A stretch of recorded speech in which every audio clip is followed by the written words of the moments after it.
aquí y vamos a ver esta predicación el día de hoy tan importante, que es las desviaciones espirituales, y seguimos con las predicaciones de Lucas. Vamos a abrir la Biblia en Lucas 10, capítulo 10, versículo 25.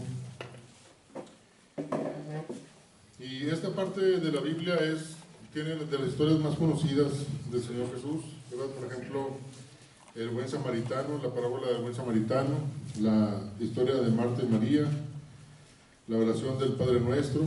Todo esto es muy conocido, ¿verdad? Y bueno, pues cada una de esas historias se relaciona con una situación espiritual cristiana que vamos a poder aprender en esta hora.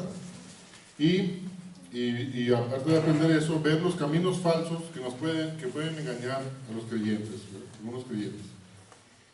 Lo ideal es que, como nos decía nuestro hermano Carlos en la predicación previa, que fuéramos en una sola dirección, en un solo destino, ¿verdad? Y hasta nos decía que cuando hacíamos un surco, ¿verdad? Como viene la palabra, si volteas, pues se va para otro lado, ¿no? Entonces, eso es lo ideal, ir en ese mismo destino todos. ¿Y cuál es ese destino, hermanos? ¿Cuál sería ese destino? ¿Qué nos dice la palabra del Señor? Dice muy claro, ¿verdad? La palabra del Señor, que ese destino es ser más parecidos al Señor. Vamos a ver Romanos 8, 29 al 30.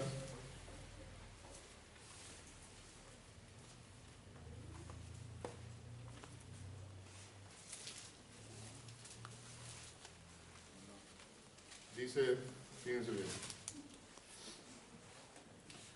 Romanos capítulo 8, versículo 29, dice: porque a los que antes conoció, también los predestinó para que fuesen hechos conformes a la imagen de su Hijo, para que Él sea el primogénito entre muchos hermanos.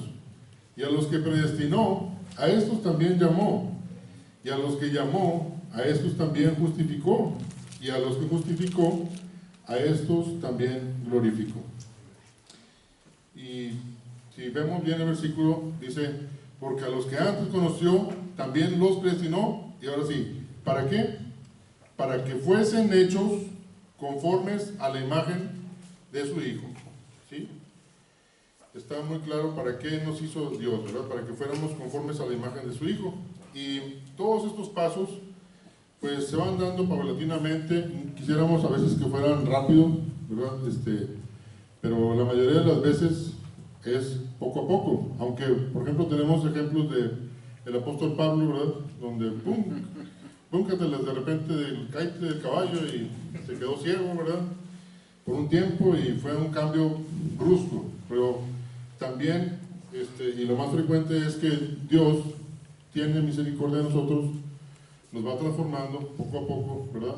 Va muriendo nuestro antiguo yo, ¿verdad? Y va mermando y va presentándose más la presencia. Vamos dejando más actuar al Señor en nuestra vida, ¿verdad? La presencia del Espíritu Santo, ¿verdad?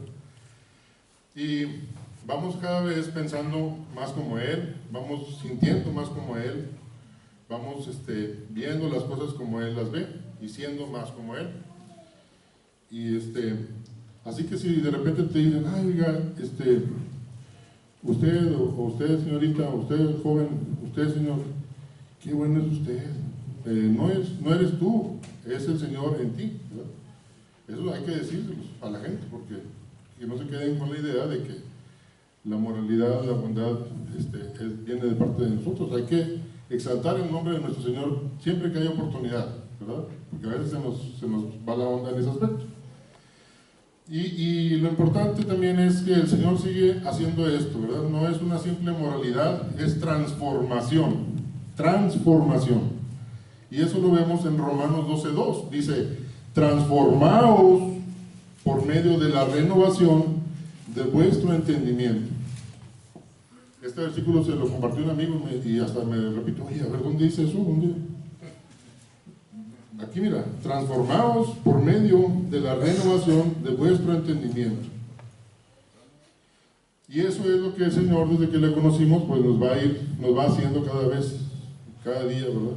De repente dice alguien: oye, pues yo antes decía malas palabras, pero ahora que tú me hablaste de la Biblia, no sé por qué ya no me salen o no me siento a gusto. Bueno, porque el Señor te va transformando, ¿verdad? Pero a veces también es fácil confundirnos en el camino de esa renovación espiritual. Al pasar los meses, los años, ¿verdad? Podemos confundirnos.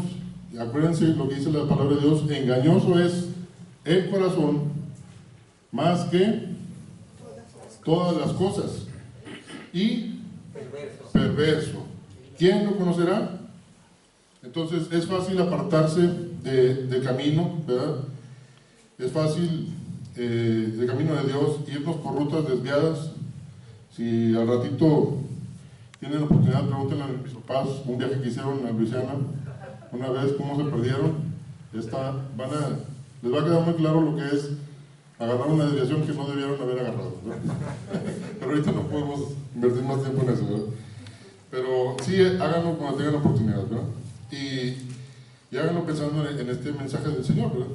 Y esas rutas desviadas tienen destinos provisorios, ¿verdad? Y aparentemente que vamos por buen camino, pero acaban en la muerte. También dice la Biblia: hay camino que al hombre le parece derecho, pero su fin es camino de muerte.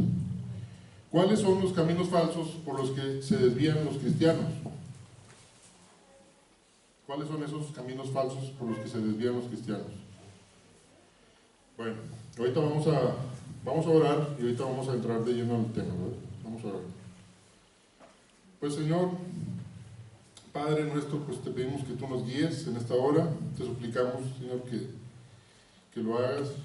Sabemos que no somos dignos, nadie de los que estamos aquí, de acercarnos a ti, de dirigirnos a ti. Pues te hemos fallado muchas veces, Señor. Y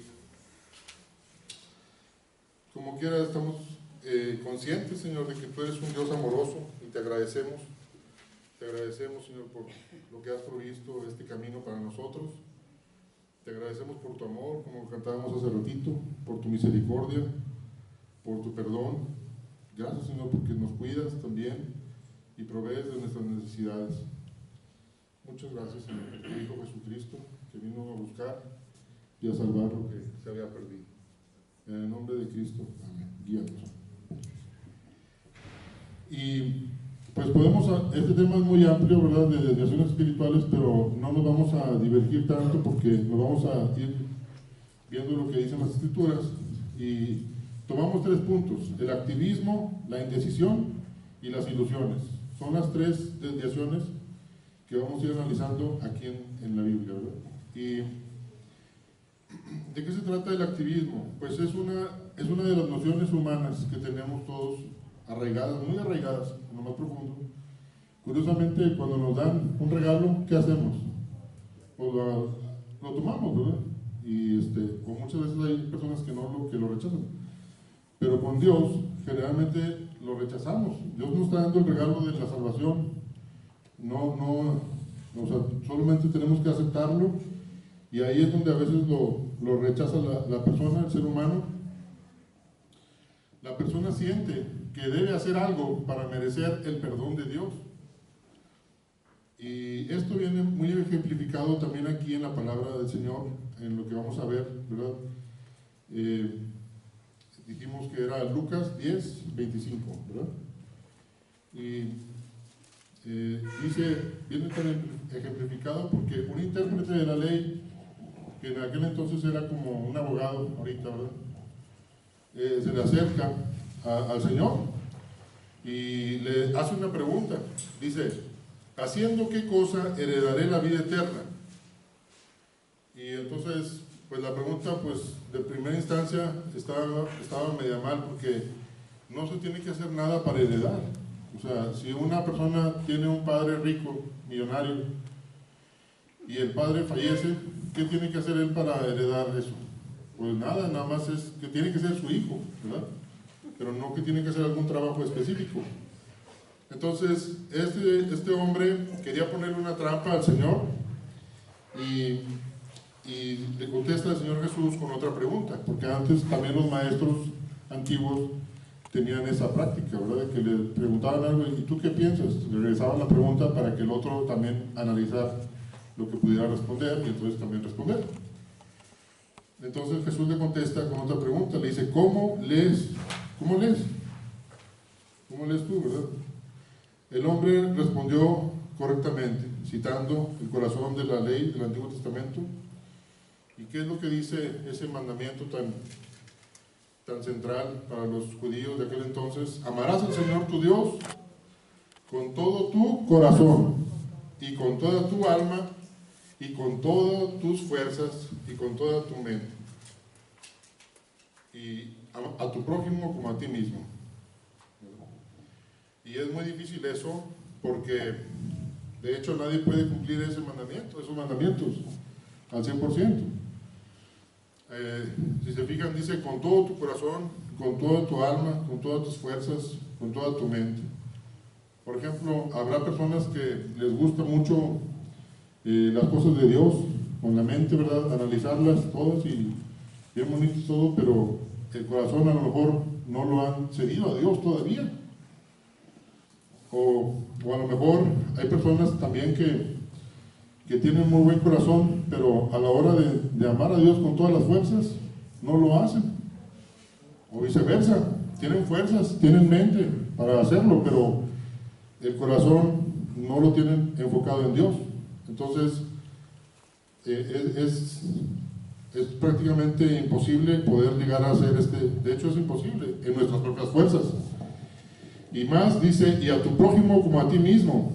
Y todos estos mandamientos, todos los mandamientos que vienen en la ley del Señor, se van a resumir en estos dos. Y eso sí lo vemos también descrito muy claro en Romanos 13, 8 al 10. Fíjense qué bonito dice. Dice, no debáis a nadie nada, sino el amaros unos a otros, porque el que ama al prójimo ha cumplido la ley, porque no adulterarás, no matarás, no hurtarás, no dirás falso testimonio, no codiciarás, y cualquier otro mandamiento en esta sentencia se resume: amarás a tu prójimo como a ti mismo. El amor no hace mal al prójimo, así que el cumplimiento de la ley es el amor. Y entonces, cuando el intérprete de la ley le contesta al Señor Jesús, ¿verdad? Porque él le dice, ¿qué está escrito en la ley? ¿Cómo lees? Y él le dice estos versículos, ¿verdad? Este mandamiento clave. Entonces el Señor le dice, bien has respondido, haz esto y vivirás. Ahí tienes la respuesta tú mismo, hazlo, ¿verdad? Y vas a vivir. Precisamente, pero el problema es eso, precisamente ese es el problema, haz esto, ¿sí? Porque para hacer esto, que es lo que estamos diciendo, se tiene que dejar atrás el yo, ¿verdad? Y amar a Dios de manera pura y perfecta. Y eso, mientras no lo hagamos, ¿verdad? Pues no nos entreguemos al Señor, no lo podemos hacer en forma pura y perfecta. Entonces, estas palabras sonaron como un juicio para ese joven, ¿sí? Y él, como todos nosotros, todas las personas, no somos capaces de hacer esto. Todos hemos tenido pensamientos egoístas constantemente, todos hemos fallado en poner a Dios en primer lugar, y todos hemos herido a nuestro prójimo de una u otra manera, algunos más que otros, ¿verdad? Y el mandamiento de Jesús de haz esto trae desánimo, más que animarlo. Y entonces este intérprete de la ley de todas maneras trata de justificarse. ¿Quién es mi prójimo? Saca esa respuesta a él, ¿verdad? Se la sacó de la manga. ¿Quién es mi prójimo? Y en la palabra de Dios también ya venía diciendo quién era su prójimo. Los israelitas generalmente, o sea, más bien se les había estipulado que un compatriota era su prójimo, pero también un extranjero, también una persona que no fuera judía, si estaba en necesidad, ellos tenían el mandamiento de ayudarlo, ¿verdad? De amarlo. Estos son el prójimo. Y Entonces el Señor de todas maneras tiene paciencia y le explica la historia del prójimo, del buen samaritano, perdón. Y vamos a leerla, esa historia. ¿Sí? Voy a tomar tantita agua.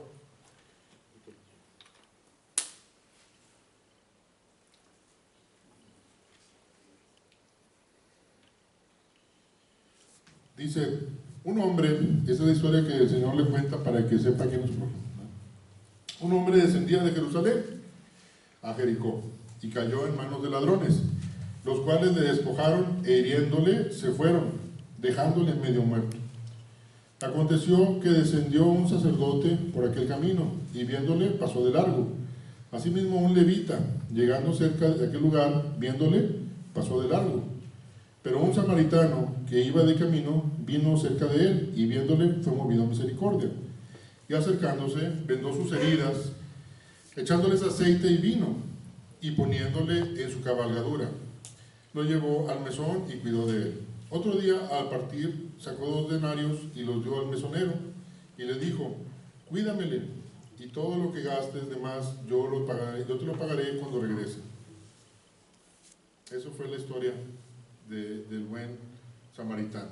Y en aquel entonces dice que, si lo volvemos a tomar, esta historia dice que el hombre descendía de Jerusalén, ¿verdad? Jerusalén está más alto que Jericó, por eso dice que descendía, y ahí lo tomaron los ladrones y lo despojaron.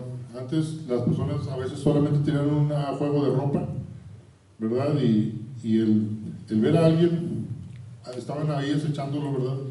El verlo pasar, pues el robarle la ropa ya era una ganancia para ellos. Y lo golpearon, lo hirieron. ¿Por qué? Porque la maldad está en el ser humano, ¿verdad? Y no tenían a lo mejor necesidad de hacerlo, pero va más allá, ¿verdad? El pecado va más allá siempre, ya que empieza la persona a pecar. Y se fueron y lo dejaron medio muerto.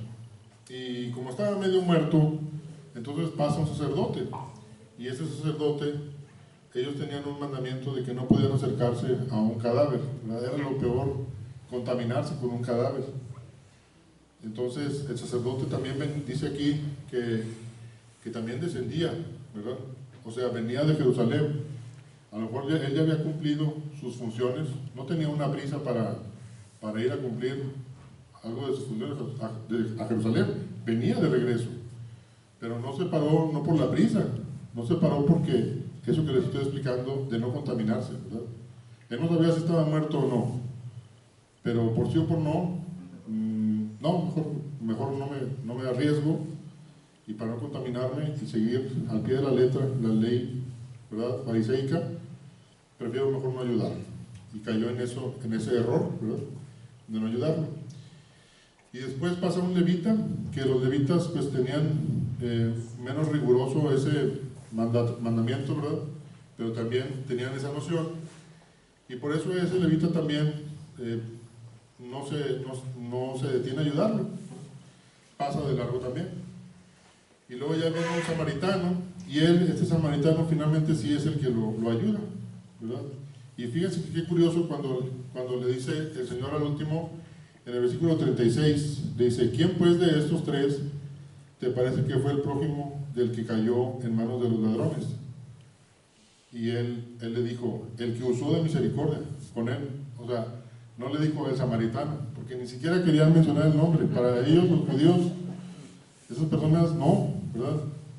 No querían ni mencionarlo. No, pues el que usó de misericordia. Ve y haz tú lo mismo. Entonces Jesús le dijo eso, ¿verdad? Y ve y haz tú lo mismo. Es aquí donde vemos la reacción del joven, ¿verdad? Bueno, el intérprete venía lleno de orgullo a quererle poner una trampa al Señor Jesús, y después se va, como dicen en el dicho, con la cola entre las patas, ¿verdad? Porque el que cayó la trampa fue él. Y el Señor lo desafió a ese activista, era un hombre activista, él traía la idea de que hay que hacer algo para heredar la vida eterna. Quiero ver si ya cumplí todo lo que tengo que hacer o qué me falta, ¿verdad? Y donde Jesús le dice, ve y haz tú lo mismo, pues es como, es el detalle, es el problema, ¿verdad? Y ahí en ese juego, en su propio juego, lo desafió también el Señor y lo cae en su trampa, en su propio campo de honra, ¿verdad? Vaya usted y pruebe, y dése cuenta usted que no es así, sino que la vida comienza confesando primero nuestros pecados al Señor y recibiendo su perdón, y abandonándonos nosotros mismos a la desbordante misericordia de Dios. Esa es la manera, ¿verdad? Y en otras historias decía que algo parecido, dice, pues él se fue triste. Aquí no dice que se fue triste, ¿verdad? Esperemos que con todos los demás sermones del Señor haya entendido este intérprete de la ley. Pero, bueno, pues, ¿quién es mi prójimo, el necesitado que tengo cerca? ¿Hay que ayudarlo? Sí, sí hay que ayudarlo. Pero esta historia está aquí escrita, hermanos, más que nada no para, bueno, sí es para que aprendamos eso de la ayuda, ¿verdad?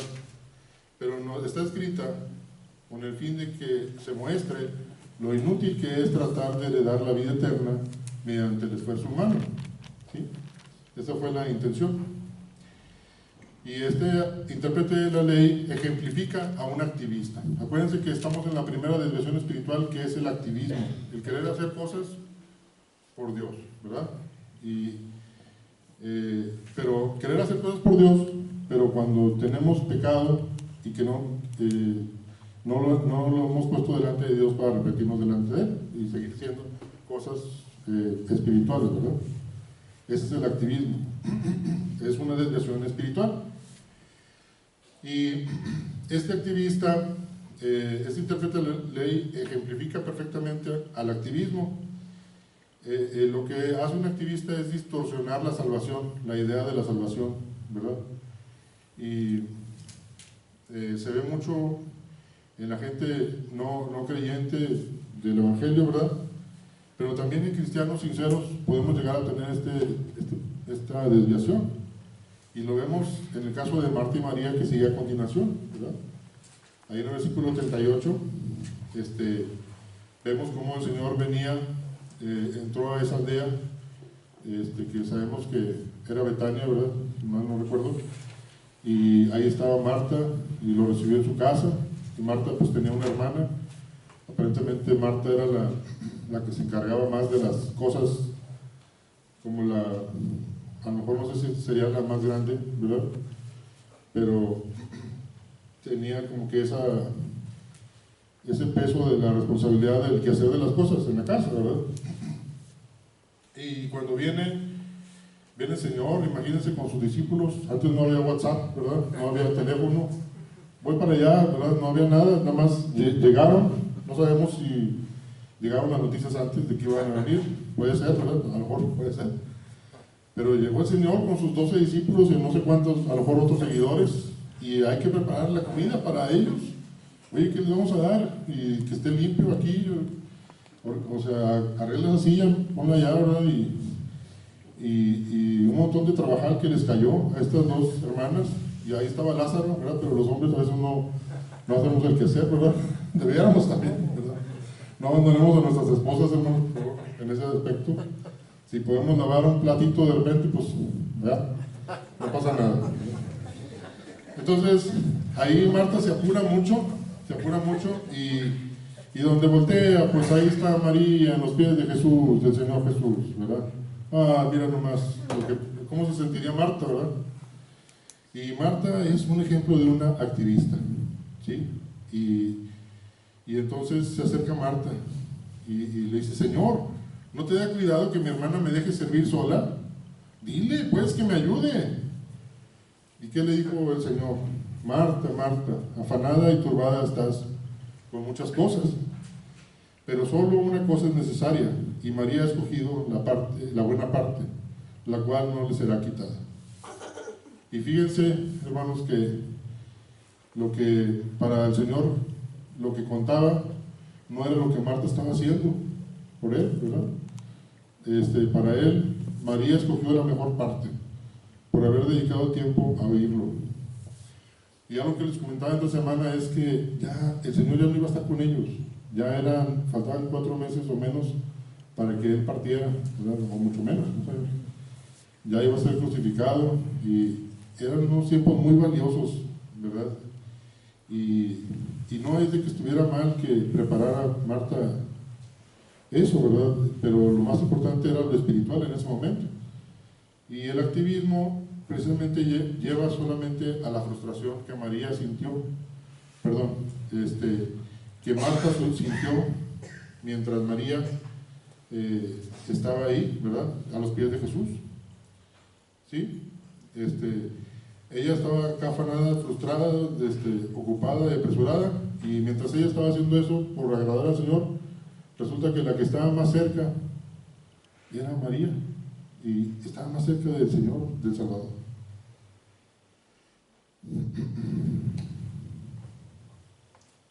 Y ahí, bueno, voy a hacer un pequeño comentario, una anécdota.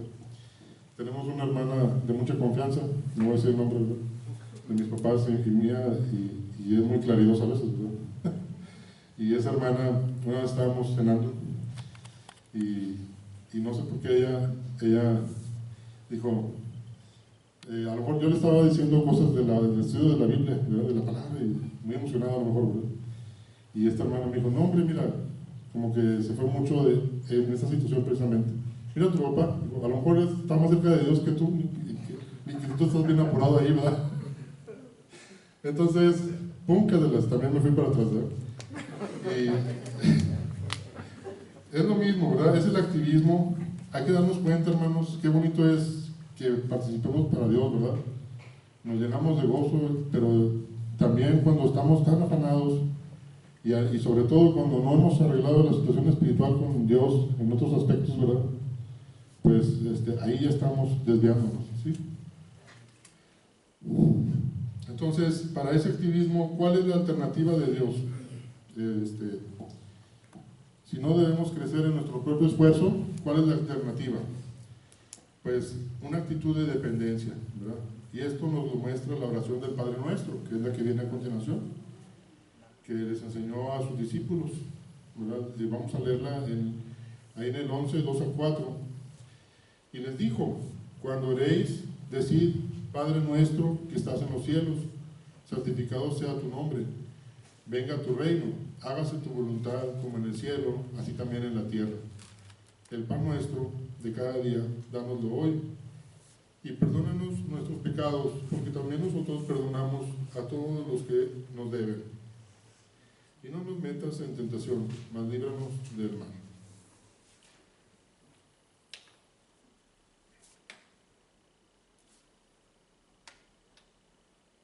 Aquí estaba el Señor orando, y si se fijan ahí en el primer versículo, cuando terminó de orar, porque antes era una cosa muy sagrada que no podías interrumpir a alguien que estaba haciendo una oración, ¿verdad? Ellos, los discípulos, esperaban a que terminara, y ahora sí, ay Señor, enséñanos a orar.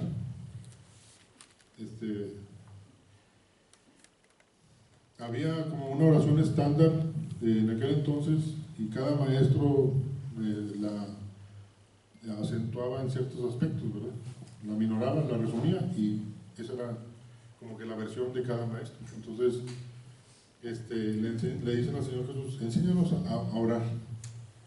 Y aquí en esta oración del Padre Nuestro, nosotros podemos ver que casi todas las cosas que vienen ahí en la oración, le estamos pidiendo a Dios que las haga Él, ¿verdad? No que nosotros las hagamos. Fíjense, dice, primero ese concepto de buscar a Dios como Padre, ¿verdad? Y dice, que estás en los cielos, santificado sea tu nombre. Y antes, también los fariseos tenían la noción de que hacer algo malo ya le quitaba santidad al nombre de Dios, porque eran un ejemplo, ¿verdad? Pero en realidad, es algo que estamos pidiendo para el Señor, ¿verdad? En relación a Él, no a nosotros mismos. Lo dice, venga a tu reino, hágase tu voluntad. Todo estamos pidiendo en relación también a Él, como en el cielo, así también en la tierra. El pan nuestro de cada día, dánoslo hoy. Aquí hay una noción del Antiguo Testamento, del maná, que Dios les iba dando día con día. Y dice un versículo en Proverbios: no me des riqueza ni pobreza, manténme del pan necesario. ¿Para qué? Para que estemos dependiendo más del Señor. Si se fijan, esa actitud de dependencia hacia Dios es muy importante. Y perdónanos nuestros pecados, porque también nosotros perdonamos a todos los que nos deben. Antes los judíos los pecados los veían como deudas que tenían con Dios. Como ya saben, los judíos son un pueblo que, si se fijan, muy regiomontano, ¿verdad? En cuanto a lo monetario, entonces ellos también extrapolaban eso, los pecados, como si fueran deudas que tienen con Dios, ¿verdad? Es un pensamiento judío de aquella época. Y por eso dice la palabra deudas es como pecado, ¿verdad? Y bueno, dice: perdonamos a todos los que nos deben, ¿verdad? Y luego dice: y no nos metas en tentación, mas líbranos del mal. Ahí sí ya tiene que ver algo más con nosotros, ¿sí? Y a partir de ahí, bueno, aquí vemos esos conceptos. No se trata en el Padre Nuestro, primero que lo que decía, que se le busca a Dios como un padre, no como un empleador, ¿verdad? Oye, me falta esto, Señor, me falta esto, y te encargo esto, y como pidiéndole muchas cosas, ¿verdad? Como en forma utilitaria para nosotros, ¿verdad?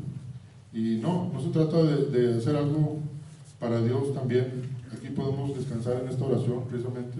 Es muy importante que la analicemos más a fondo, porque no se trata de hacer algo para Dios, sino de que Dios pueda hacer algo en nosotros, ¿sí? El activista quiere hacer algo para Dios, no, como dijo Kennedy, ¿verdad? En la frase esa tan famosa, dijo: no preguntes qué puede hacer tu país por ti, pregunta qué puedes hacer por tu país. Y así a veces queremos con Dios, ¿verdad? No, hombre, tengo que hacer algo.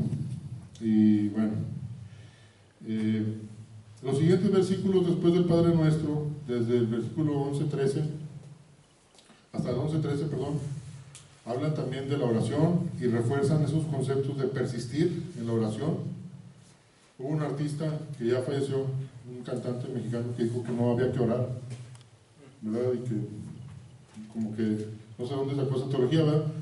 Pero no, o sea, la palabra de Dios dice que persistamos en la oración y que acudamos a Dios como nuestro Padre, que nos acerquemos en dependencia, pidiéndole fortaleza, ¿verdad? Como en las tentaciones, pidiéndole perdón, orientación y capacitación, ¿sí?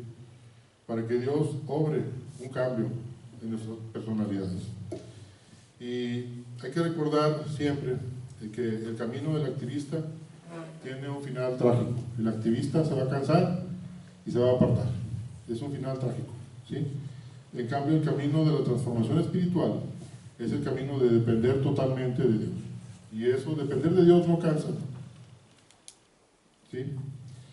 Y esa es la primera desviación espiritual que quisiera yo compartirles en relación a la palabra que tenemos aquí. Y vamos a pasar a la segunda desviación, que es como que el extremo opuesto. La primera desviación es activismo, hacer muchas cosas sin estar bien con Dios, ¿no? Y sin dejarte guiar por Él y depender de Él, sino en ti mismo. Y la segunda desviación es el polo opuesto, la indecisión. Acá, ¿quién? Vino el Señor, como muchos se quedaron, les pasó de noche, ¿verdad?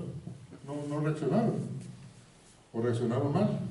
Entonces, la segunda desviación espiritual es la indecisión. Y eso lo vemos a partir del capítulo 11-14, ahí donde el Señor está echando fuera a un demonio que era mudo, ¿verdad? Y salió el demonio y el mudo habló y la gente se maravilló. Dice el versículo 14 del capítulo 11. Y luego, ¿qué hicieron? Unos ahí le empezaron a decir que lo había hecho por el príncipe de los demonios.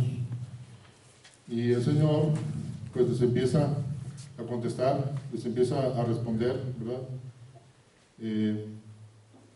Que no puede estar un reino dividido y así. Pero llega un momento en que el Señor los tiene que confrontar, ¿verdad? Porque nada de lo que les dijo desde el versículo 17, ¿verdad?, hasta el 20 los conmovió. Entonces, finalmente los confronta Y Él les dice directamente, el que no es conmigo, contra mí es. ¿Sí? Era el tiempo ya de tomar la decisión, ya se estaba acabando el tiempo, como dice la palabra misma de Dios, ¿verdad? Era el tiempo de su visitación, no conocieron el tiempo de su visitación.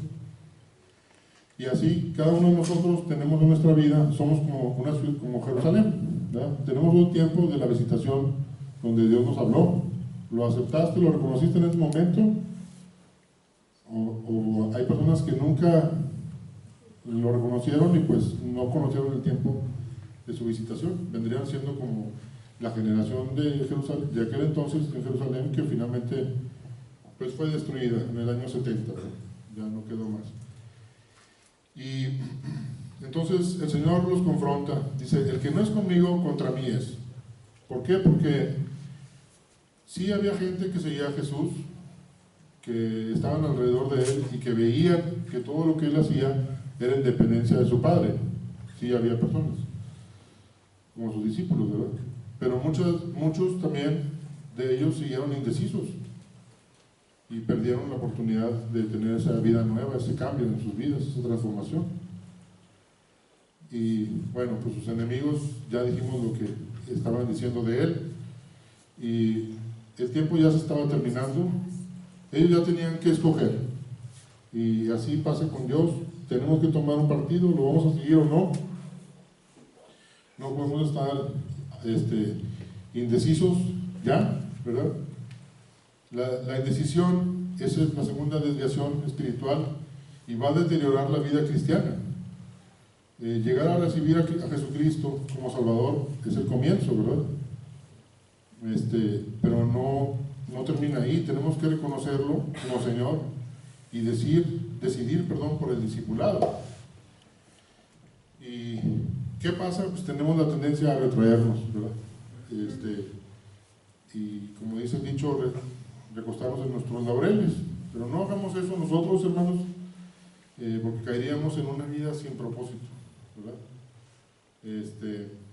Aún siendo cristianos podemos llegar a tener esa indecisión en nuestras vidas. Vamos a leer 11, 24 al 26. Dice: cuando el espíritu inmundo sale del hombre, anda por lugares secos, buscando reposo, y no hallándolo, dice: volveré a mi casa de donde salí. Y cuando llega, la halla barrida y adornada. Entonces va y toma otros 7 espíritus peores que él, y entrados moran allí. Y el postrer estado de aquel hombre viene a ser peor que el primero. Y aquí podemos ver una ilustración de la vulnerabilidad que tenemos, la vulnerabilidad de un hombre perdonado, que no da los pasos a una entrega completa, ¿verdad?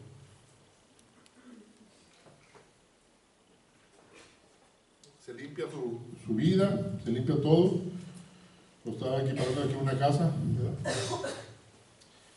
Pero entonces, ¿qué vas a poner ahí? Porque el ser humano tiene necesidad de Dios. Tenemos un vacío, y un vacío de Dios. Y si no ponemos a Dios ahí, vamos a poner un Porsche, un carro Porsche GT, no sé, de esos de carreras, ¿verdad? O vamos a poner ahí la ciencia en vez de Dios, ¿verdad? O en vez de Dios vamos a poner a una persona, a un hijo, o a un familiar muy querido. No me lo toquen porque Él, ¿verdad? Y lo hacemos de Él un ídolo. Entonces, tenemos una vulnerabilidad si solamente tomamos al Señor como Salvador, pero no damos los pasos de entrega completa, ¿verdad? Ahí es lo que pasa. Pueden volver los pecados, caemos en la antigua naturaleza. Ya acuérdense que siempre está activa, ¿verdad? Más bien no activa, está ahí presente en nuestro ser, ¿verdad? Y ni siquiera el creyente tiene defensa contra el mal mientras su vida permanezca vacía. La fe inicial, sin la secuencia de un compromiso, ¿verdad? Total, es otro callejón sin salida, es una desviación espiritual también. ¿Y de qué es lo que debemos llenarnos entonces para no estar vacíos? Vamos a leer ahí mismo 11:28, Lucas 11:28, dice: porque una mujer alabó a la madre de Jesús, porque dijo en el 27, si quieren vean antes, dice: mientras él decía estas cosas, una mujer de entre la multitud levantó la voz y le dijo: bienaventurado el vientre que te trajo y los senos que mamaste. Y él dijo, porque antes, hermanos, era común darle una alabanza a una persona sabia, alabando a su mamá, ¿verdad? A maestros en la antigua Grecia y así, se hacía esa práctica. Y aquí la quisieron aplicar con Jesús, y él respondió: antes bienaventurados los que oyen la palabra de Dios y la guardan. Entonces él ahí corrige a esa mujer, ¿verdad? Dice: no, sí, bueno, gracias, como diciendo gracias por lo que me dices, pero lo más importante es quien es más bienaventurado, antes que es lo que acabas de decir, ¿verdad? Quien es más bienaventurado es los que oyen la palabra de Dios y la guardan. Y en la predicación pasada era de lo que el Señor hizo, eran más milagros, todo. Pero ya se estaba acercando el tiempo y ya el Señor ahora es de lo que el Señor dice, lo que el Señor está diciendo, ¿no? Y entonces, si en otras partes de la Biblia dice: bienaventurados los que oyen la palabra de Dios y la hacen, ¿verdad? Aquí no dice y la hacen, dice y la guardan. ¿Qué significa esa palabrita guardar? Significa que guardamos la palabra en un buró toda la semana y hasta el domingo la venimos. Guardar, venían muchas páginas, ¿verdad?, de toda esa palabra en un libro muy extenso. Pero en esa cultura antes, guardar era como tener algo en un lugar muy preciado, en una preeminencia, ¿verdad? O sea, darle la preeminencia a algo, por ejemplo, y algo que era muy importante, que no se escapara, que no se fuera, ¿verdad? Por ejemplo, cuando Pedro lo encarcelaron, viene esa palabra, ¿verdad? Estaba guardado, estaba en una cárcel.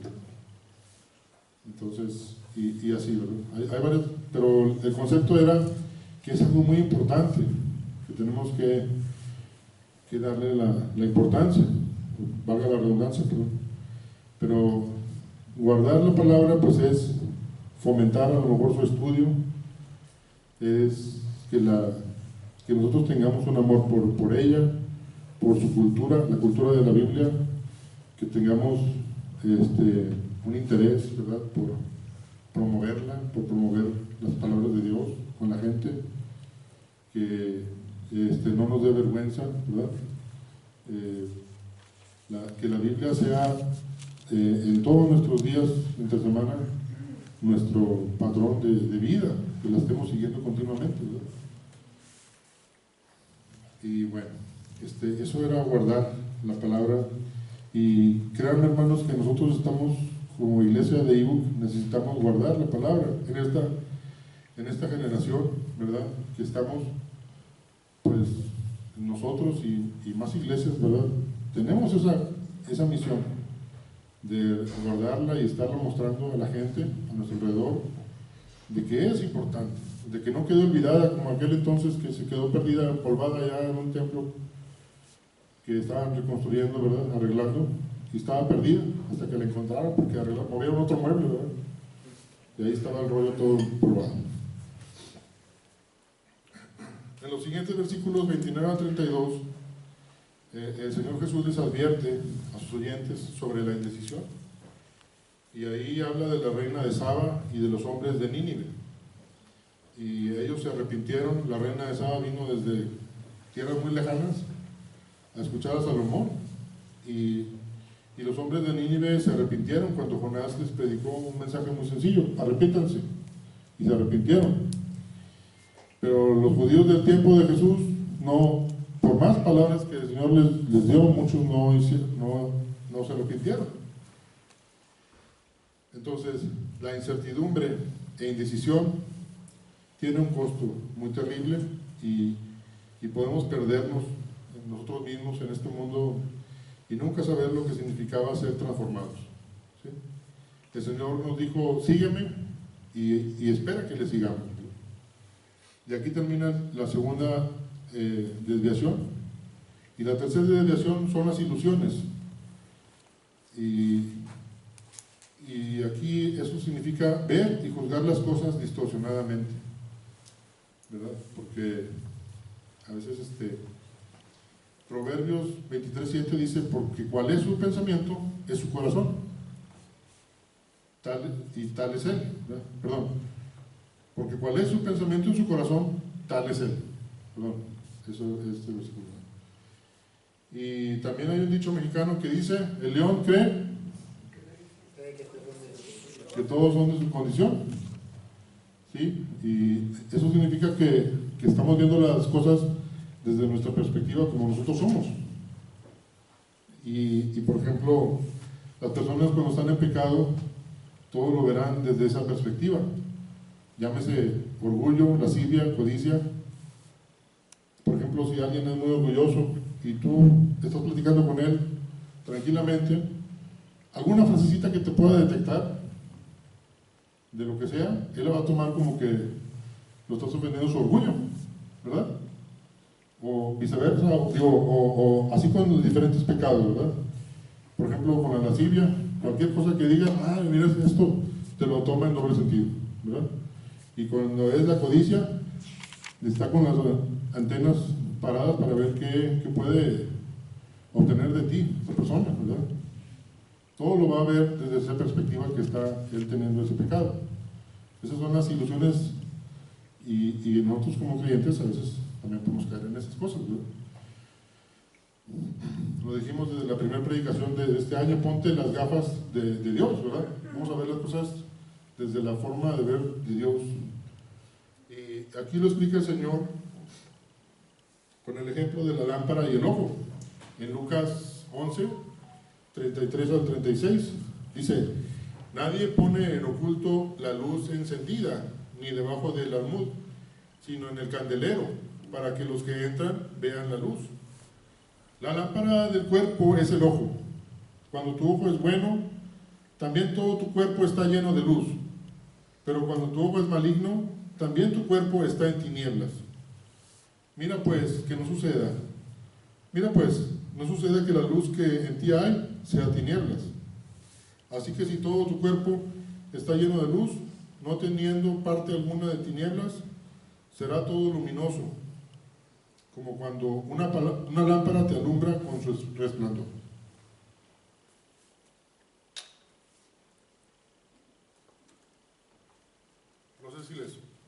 No sé si les ha pasado que, bueno, en los ranchos, está ya un foquito nomás, ¿verdad? Y ese alumbra todo, y que no se funda, porque si no tienes el repuesto, pues ¿cómo le haces, ¿verdad? Y también en las casas de nosotros, acá en la ciudad, en la modernidad, ¿verdad? Tenemos la electricidad.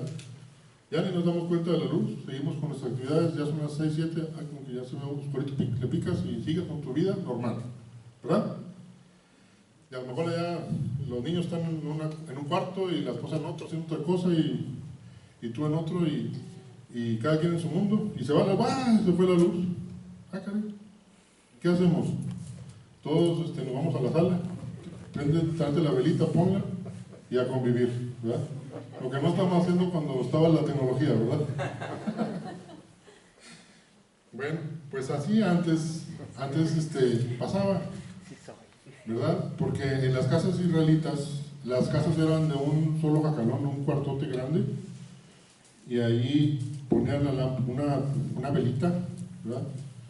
Una lámpara, ahorita vamos a explicar un poquito más a fondo eso, y alumbraba toda la casa. Por eso dice toda la casa de la Biblia, refiriéndose a esa cultura, a esa casa de los israelitas, de los judíos, ¿no? Las casas romanas pues sí tenían más cuartos, y si ponías una lámpara pues no alumbraba toda la casa, pero las israelitas sí. Y bueno, pues la lámpara aquí hace una equiparación también con el ojo, y Y voy a explicar un poquito lo que es la lámpara. Primero, dice, la lámpara era tanto un foco de atención como un ente iluminador. Estaba en todas las casas, era una pieza de loza, no muy profunda, con aceite de oliva, en la que estaba una mecha de lino. La mecha se encendía y emitía una luz oscilante. La lámpara nunca producía una luz fuerte. Y las personas al entrar a la casa veían primero esa luz, y a medida que sus ojos se acostumbraban a la oscuridad, a la semioscuridad, iban distinguiendo lo demás, ¿sí? Pero permitía también esto recoger las cosas para que no te tropezaras al pasar el cuarto, ¿verdad? Y nosotros pasamos por esta vida evaluando lo que vemos también, y tomamos nuestras decisiones basándonos en lo que a nosotros nos parece el mejor camino y el más seguro. Y esa es la forma en que tomamos las decisiones, ¿verdad? Por cierto, la inteligencia artificial ya nos está invadiéndonos. El otro día le puse ahí, un sobrino me compartió que hay un chat que se llama GPT. Entonces tú le pones, dije, bueno, a ver, dame un sermón de Juan 3:16. Ya está el sermón ahí. Y lo leí y más o menos lo hizo un robot ese sermón. Es la inteligencia artificial, ¿verdad? Pero acá nosotros, o sea, la inteligencia artificial todavía no tiene esa. Hay lugares en la vida del ser humano que todavía no la pueden integrar para tomar ciertas decisiones, ¿verdad? Sobre todo basadas en valores, ¿verdad? El ser humano tenemos que seguir ahí, y así es como tomamos nosotros las decisiones en valores. Y si lo que vemos como importante en la vida no es importante, pues entonces es una ilusión. Entonces estamos en la oscuridad, estamos en una oscuridad, puede ser muy grande esa oscuridad, ¿verdad? Y podemos perder el camino, podemos tropezarnos. Antes, en aquel entonces, pensaban que el ojo producía cierta luz, y eso permitía que viéramos. Ya sabemos que no produce luz, solamente la capta. Pero todo lo que metamos por nuestros ojos, nuestros sentidos, es lo que vamos a tener, ¿verdad? En nuestro corazón. Del corazón habla la boca, ¿verdad? Y es muy importante, para no distorsionar, como lo hacían los fariseos en aquel entonces. Por eso les dijo esa alegoría del Señor a los fariseos. Para no distorsionar las cosas, tener bien claro la palabra de Dios, ¿verdad? Entonces, ¿qué es lo importante para que podamos hacer las valoraciones adecuadas? ¿Qué es lo importante y qué es lo no importante? En unos versículos más adelante, el Señor, cuando denuncia al fariseísmo, sí, lo dice muy claro, qué es lo importante. En el capítulo 11, versículos 42, dice: mas ay de vosotros, fariseos, que diezmáis la menta y la ruda y toda hortaliza, y pasáis por alto la justicia y el amor de Dios. Esto os era necesario hacer, sin dejar aquello. Estaba checando yo en un libro muy bueno de cultural de los contextos de aquel entonces, eso de que dice aquí, diezmáis la menta y la ruda y toda hortaliza. Como los fariseos de aquel entonces diezmaban al templo, ¿verdad? Alimentos, los dineros, y no sabían catalogar si la ruda y las hortalizas y la menta eran alimento o no. Oye, tengo aquí 10 hojitas, déjame dar una hojita ya, porque es el 10% ahí. Eran pequeñeces, ¿verdad? Y eran unas hierbitas, y oye, ¿será alimento o no será? Había mucho dilema en que si eso también se tenía que ofrendar a Dios o no, ¿verdad?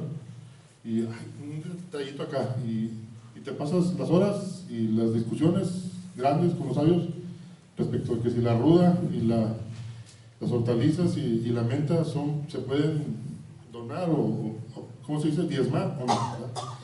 Pero al mismo tiempo que estaban en eso, estaban descuidando todo lo que es la misericordia de Dios, todo lo que es el amor, ¿verdad? Dice aquí, vamos a leerlo otra vez, pero no, dice 42, mas hay de vosotros, fariseos, que diezmáis la menta y la ruda y toda hortaliza, y pasáis por alto la justicia y el amor de Dios. Esto os era necesario hacer sin dejar aquello. ¿Sí? Entonces lo importante para el Señor es una vida espiritual, una verdadera espiritualidad del corazón, que tome en cuenta esos valores fundamentales que ya se venían hablando en el Antiguo Testamento, ¿verdad? Desde Miqueas: misericordia, justicia, ¿sí? Y eso es lo importante también para nosotros como cristianos, el amor de Dios en nuestras vidas y la justicia de Dios en nuestras vidas. Como decía nuestro hermano Carlos Coram Deo, la justicia de Dios, estemos donde estemos, ¿verdad? Que no porque nos estén viendo. Y solamente, y hacer bien a los demás, ¿verdad? Y solamente cuando nuestros corazones estén sintonizados profundamente con Dios, es que nuestros ojos serán salvos de la ilusión. ¿Sí? Esta es la tercera desviación espiritual, la ilusión. Y entonces vamos a poder ver bien la realidad como Jesucristo la ve. ¿Sí? Y voy a concluir con, aquí está la conclusión del sermón, es esta: dejemos que Dios, a través del Espíritu Santo, limpie e ilumine nuestros corazones, para que podamos ver las cosas como Dios las ve. Esto nos permitirá no caer ni en el frío y frustrante activismo, ni en el estancamiento de la indecisión, sino más bien vivamos en dependencia completa de Dios, decidiendo siempre seguirle de corazón hasta el último aliento, firmes y adelante, como dice el himno. Y les quiero compartir, así en forma rápida, un canto